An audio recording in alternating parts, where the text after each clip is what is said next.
In this lecture, we will study the structure of DNA and composition of DNA and different contribution of different scientists regarding the structure and composition of DNA in detail.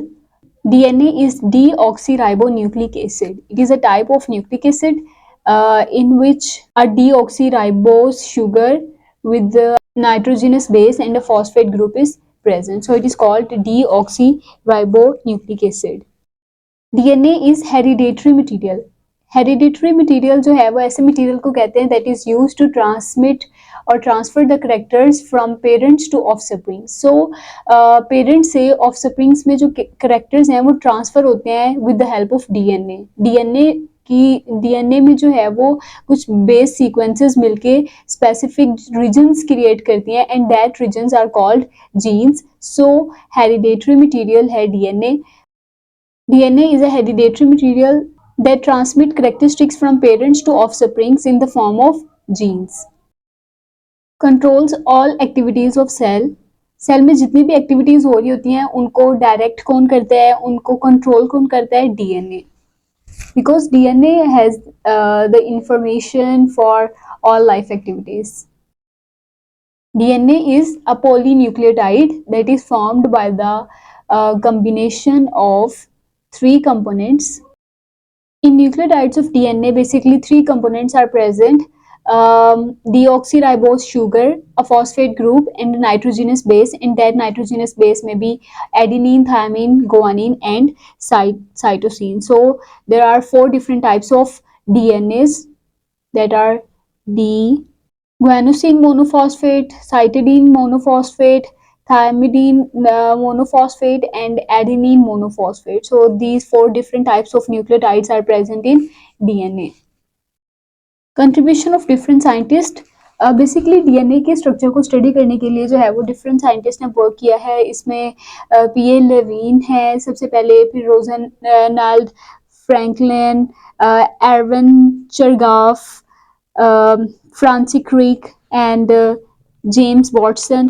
इन सब scientist ने जो है वो इसमें contribution की है.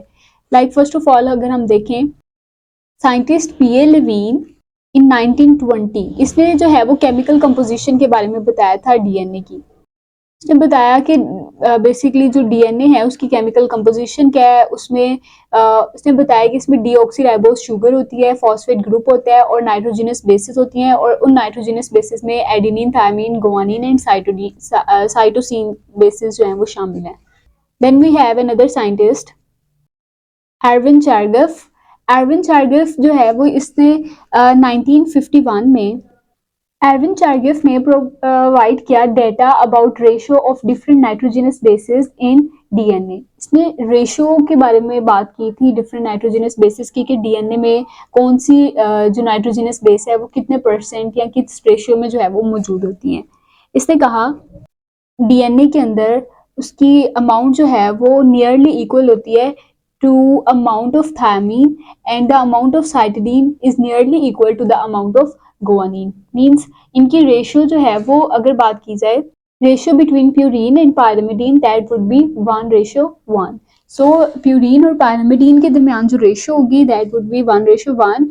जो adenine thiamine के दरमियान भी रेशियो 1:1 होगी एंड साइटोसिन गुआनिन के दरमियान भी रेशियो 1:1 ही होगी.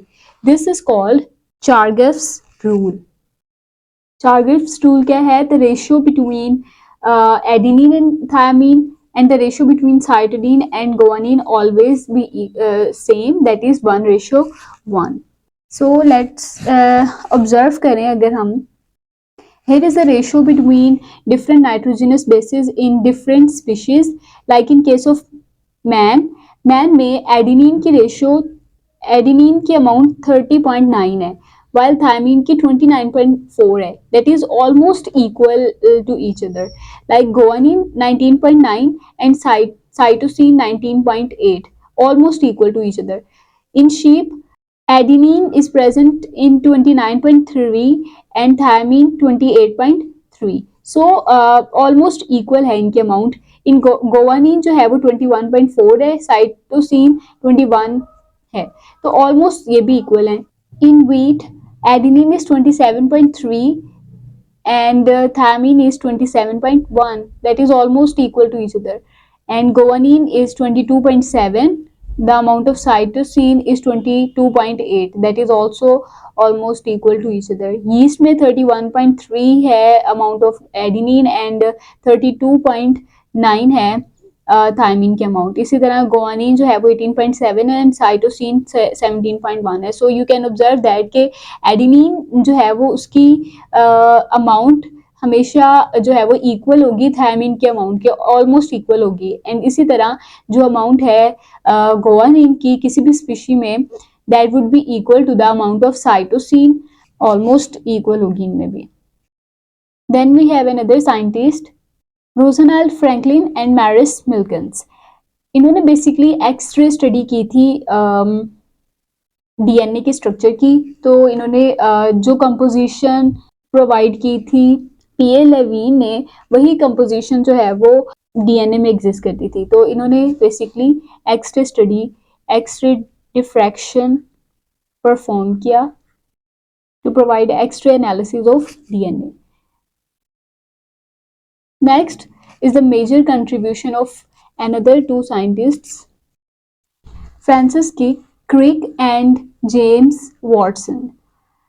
इन दोनों ने कलेक्टिवली जो है वो डीएनए के स्ट्रक्चर को स्टडी किया था and they gave a model about the structure of DNA that is called Watson and Crick model.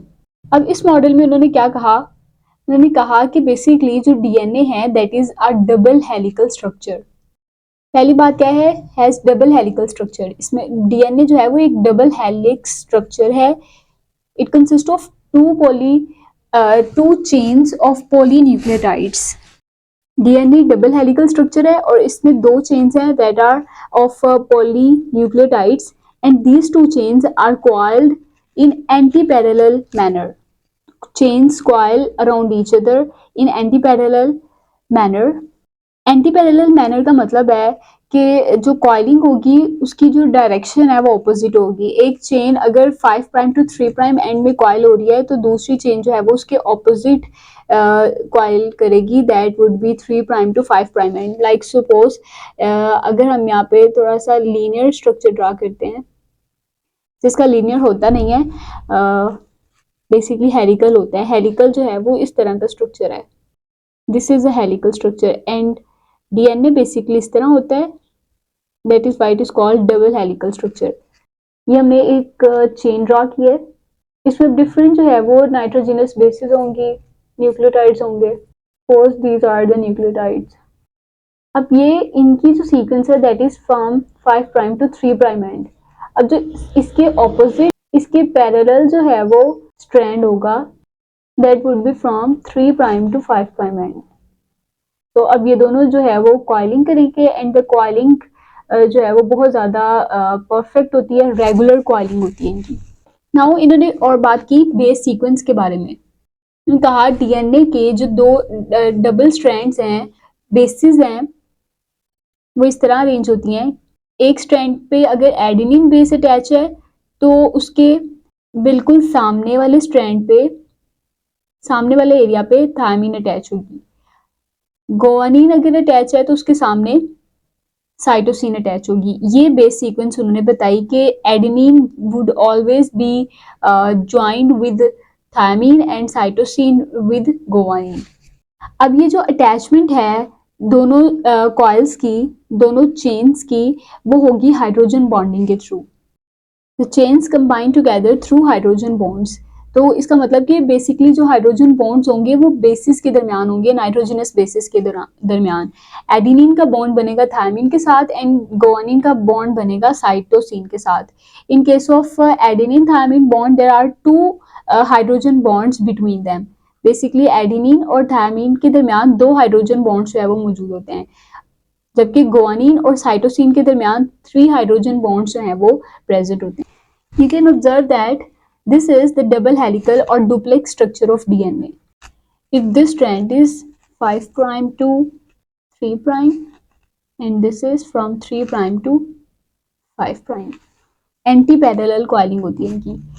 You can see that cytosine जो है वो बॉन्ड बनाएगी गुआनिन के साथ एंड एडेनिन बॉन्ड बनाएगी थायमिन के साथ। और यहाँ पे आपको नजर आ रहे हैं हाइड्रोजन बॉन्ड्स। साइटोसिन गुआनिन और साइटोसिन के दरमियान 3 हाइड्रोजन बॉन्ड्स मौजूद हैं, जबकि एडेनिन और थायमिन के दरमियान 2 हाइड्रोजन बॉन्ड्स मौजूद हैं। नाउ इस कॉइलिंग के दौरान ये एक स्ट्रैंड है and this is the second strand. From this part to this part it is basically equals to 1 turn. 1 turn की लेंथ होती है 3.4 नैनोमीटर और 34 ऑंगस्ट्रॉम and 1 ऑंगस्ट्रॉम is equal to 10 to raise per minus 10 meters. और जो width होती है DNA की, DNA double strand की, दैट इज 2 नैनोमीटर। मीन्स यहाँ से लेकर यहाँ तक का डिस्टेंस इक्वल होता है 2 नैनोमीटर के। ऑलवेज इक्वल होता है, आप कहीं से भी मेजर कर सकते हैं इसको, वो 2 नैनोमीटर ही होगा। और हर टर्न में 10 बेस पेयर्स मौजूद होते हैं। ये कुछ एमसीक्यूज हैं, ईच टर्न की लेंथ कितनी है, डीएनए की विड्थ कितनी है, हर टर्न में बेस पेयर्स का नंबर कितना है 10। ये कुछ एमसीक्यूज पॉइंट ऑफ व्यू से इंपॉर्टेंट पॉइंट्स हैं। अमाउंट ऑफ डीएनए को मेजर किया जाता है पिकोग्राम्स में and 1 picogram equals to 10 to raise पर माइनस 12 ग्राम्स। सो बॉडी में दो तरह के सेल्स होते हैं, सोमैटिक सेल्स जो नॉर्मल सेल्स हैं हमारे लिवर, किडनीज और दूसरे ऑर्गन्स वगैरह के, और reproductive cells that are also called germ cells. Somatic cells में डीएनए होता है 2n की प्रेजेंस में, मीन डिप्लॉयड कंडीशन होती है वहाँ पे। वाइल जर्म लाइन सेल्स में, क्योंकि जर्म सेल्स जो हैं वो बनते हैं मियोसिस के नतीजे में, तो इनमें 1n होते हैं amount of DNA and this condition is called haploid condition. You know that कि मियोसिस के नतीजे में नंबर ऑफ क्रोमोसोम्स हाफ हो जाते हैं, मींस अमाउंट ऑफ डीएनए भी हाफ हो जाएगी, तो 2n से 1n सेल्स बनेंगे। जर्म सेल्स में दो तरह के सेल्स हैं। फीमेल्स के केस में they are eggs, while in case of males they are sperms. So that was all about DNA.